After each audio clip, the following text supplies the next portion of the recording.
how to prove lost earnings in a personal injury case. Now, lost earnings represent the amount of money a person would have earned if they had not been out of work due to their personal injuries from an accident. So how do you prove it? Well, you need two things. And the first thing you need is records from a medical provider taking you off work.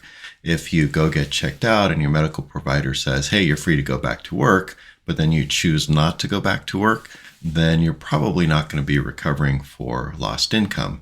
If you disagree with what your medical provider has to say, you can always go ahead and get a second opinion.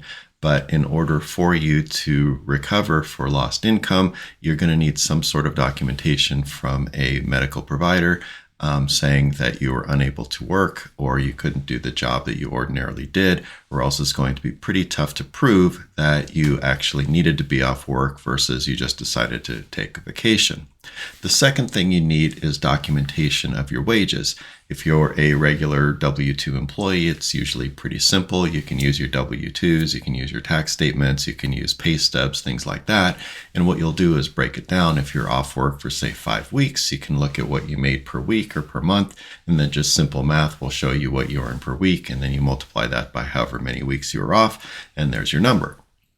If you are a freelancer, it may be more difficult because your income probably goes like this. And in those cases, probably what you're going to want to do is go look at your tax records from the last year, 1099s, things like that. And so you're going to look back, 6 months to a year and get kind of an average of what you make. And again, if you're off work for 5 weeks, you sort of average out what your weekly income was before the accident, and then you multiply it by the amount of weeks you're off of work to calculate your damages. Now, if the injury was severe and impacted your ability to work in the future, you may be looking at something a little bit different called diminished earning capacity. And that is more complex. Generally, what happens is people will hire an expert witness or more than one to make this calculation. And what they look at is a number of things.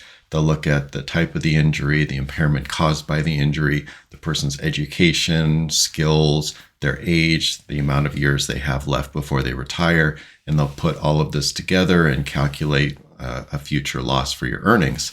So if you happen to be in Nevada and you've got a question about a lost earnings claim, please feel free to give me a call or drop me an email and we'll talk.